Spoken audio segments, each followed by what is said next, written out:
É isso, gente boa do YouTube. Deolana Bezerra, ela não conseguiu ser solta. Cefá tentou, argumentou, e a gente se questiona. Você viu a audiência? Você conseguiu ver quando o advogado dela estava atuando, pedindo para ela ser solta? Eu não vi. A gente pode ver. Eu estava vendo o canal do Felipe Campos, e tava essa matéria lá, eu falei, pô, interessante, vou trazer para o público, a gente trocar uma ideia. Você que não é inscrito no canal, se inscreva, deixa o teu like e a sua opinião no final disso. E afinal de contas, é para isso que a gente está aqui. Não seja uma coisa, vamos ver o vídeo e você não vai se arrepender. Excelência, presente HC precisa ser compreendido na sua complexidade fática, ou seja, a paciente foi investigada exaustivamente de 2022 a 2024.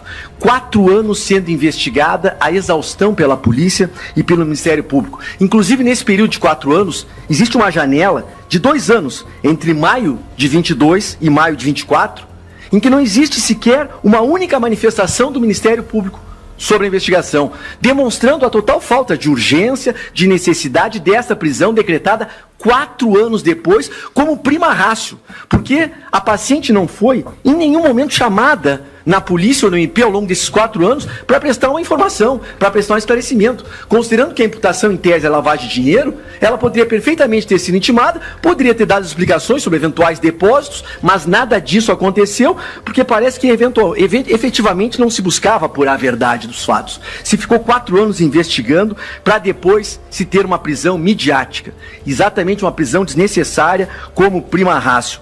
Não existe, excelências, não só a atualidade do perigo, como não existe qualquer risco para a prova. Crime, em tese, lavagem de dinheiro, a prova é contábil e fiscal, já está toda ela garantida pela investigação. Todo o patrimônio da paciente está bloqueado. A prova digital está assegurada. Também não existe risco de fuga. Ela estava viajando a trabalho com a filha, essa filha que depende dela, volta para o Brasil e é presa um dia depois em casa. E aqui, excelências, o ponto nevrálgico é esse. É uma paciente advogada, empresária, primária e que é presa em casa, com emprego de fuzil, armamento pesado, na frente da filha, uma prisão totalmente midiática, que todos nós tivemos o desprazer de assistir depois, uma prisão excessiva e que com certeza traumatizou muito essa menina. Não se humilha uma mãe, não se humilha uma mulher na frente dos filhos dessa forma. Não uma paciente primária, uma advogada, uma empresária, uma prisão sem nenhuma necessidade. Não se humilha uma mãe dessa forma, ministro. Com certeza aqui o que se fez foi uma prisão midiática para humilhar um personagem. Porque o que estava prendendo ali era um personagem, era um troféu midiático. Mas efetivamente quem está presa é uma mulher de carne e osso, que tem uma filha com 9 anos no momento da prisão, fez 10 anos semana passada com a mãe presa. Nós juntamos um laudo demonstrando profundo abalo, que não precisava nem laudo. O fato de ter uma mãe presa com um fuzil na cara, de madrugada, numa operação dessa monta, é algo extremamente traumático. Essa menina precisa mais do que nunca da mãe. A mãe mais do que nunca é imprescindível para ela nesse contexto. E diga-se de passagem, não tem pai presente, é dela que a mãe depende dela e ela depende da mãe mais do que nunca nesse contexto. Por tudo isso, excelência, o que se requer, invocando o artigo 318, 5º e um mínimo de sensibilidade e justiça, é entender que ela não precisa aguardar presa, que ela pode aguardar em liberdade e que essa prisão pode ser substituída por prisão domiciliar ou outras cautelares diversas, conforme entendam vossas excelências, superando pela teratologia dessa prisão a súmula 691. É o que você quer, excelência. Bom, É o seguinte, cara, eu vou dar um papo reto. Vamos continuar que a advogada vai falar aí, pelo que eu percebi. Eu quero entender também um pouco mais. Mas é o seguinte, cara, olha só. Vocês viram uma operação que houve em São Gonçalo, no Niterói? O motorista foi preso. O cara tava dirigindo o ônibus. Falaram que ele estava dando fuga no ônibus. Da polícia, tava dando fuga. Essa operação de lavagem de dinheiro, assim, é formiguinha, né? Que agora é rastreado, né? Bota dinheiro na conta do Pix aí, achando que vai dar bom, não sei o que de formiguinha. Vai tomar da federal, hein, querido? Olha só. Vocês tinham que ver como é que foi a prisão do motorista de ônibus, cara. O cara foi tirado do ônibus, foi jogado no chão. O negão, assim, igual eu, foi jogado no chão. Não é vitimismo, não. Vitimismo, não. Foi jogado no chão, algemado. Um vagabundo periculoso mesmo. Ele não chega nem perto da linha da doutora, não sei se ela fez doutorado, a Deolane, advogada. Chegou nem perto do jeito que ela foi presa. Imagina os filhos desse cara vendo ele sendo preso daquela forma. Igual traficante mesmo, periculoso. Outra prisão aconteceu em plena Avenida Presidente Vargas, no centro do Rio. Policiais armados com fuzis abordaram um ônibus para cumprir um mandado de prisão contra o motorista Marcelo Roberto da Silva.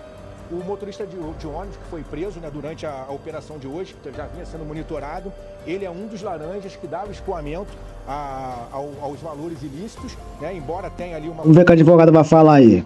Doutora, eu daqui a pouquinho vou falar o que eu achei. Eu acho ele lindo. Eu acho ele um gostoso. Felipe Campos aí perdendo a linha pro advogado. Charmoso. Eu acho ele charmoso. Se eu fosse ministro ali, eu já tava derrubado, já tinha assinado. Deolane já tava em Paris. Ia conceder o HC. Já viu que não pode ter um cargo político, nenhum poder de liderança. O primeiro bofe maravilha que ele vê aí, né? Vai perder a linha. Eu acho ele lindo. Mas eu vou dar minha opinião daqui a pouco do que eu achei. O que você achou dessa sustentação dele? Olha, ao que me parece, ele tenta ser bem... um apelo emocional, falar como se a Deolane fosse uma figura frágil, e todos nós sabemos que ela não é, né? Ao longo do que ela mostrou todos esses anos, né? Ela é uma mulher, assim, bem afrontosa, bate no peito, se tá errado, se não tá, a autoridade policial que vá atrás, investigue, porque, assim, ela bate no peito e ela não tem medo de nada. Só que agora mudou essa história, né? Agora ela tá sendo a vítima, uma mulher que não poderia ter sido humilhada, não poderia ter feito aquilo em frente, né, a filha dela de 10 anos. Mas, assim, é algo mais apelativo. Desculpa interromper, diga-se de passagem, sabemos que a filha dela é de um envolvimento com o traficante, né? Talvez por isso que ele não esteja tão próximo dela nesses últimos anos. Talvez seja por isso, né? Ou não, vai saber. Pela lei, ela realmente tem esse direito, mas eles estão analisando a questão da ligação dela com a organização criminosa. Então, assim, essa mulher tão frágil assim não estaria ligada com uma organização criminosa? É isso também. Doutor Auri, com toda a minha estupidez, né, talvez, porque eu vejo muita gente dando palpite, né, mas eu vou falar a língua do povo, o que eu vejo e da forma como eu entendi. Primeiro que eu acho lindo você falando. Eu queria que estivesse falando na minha sala. Mas eu achei, eu senti uma fraqueza muito grande tentando levar essa questão pro aspecto emocional da história, né?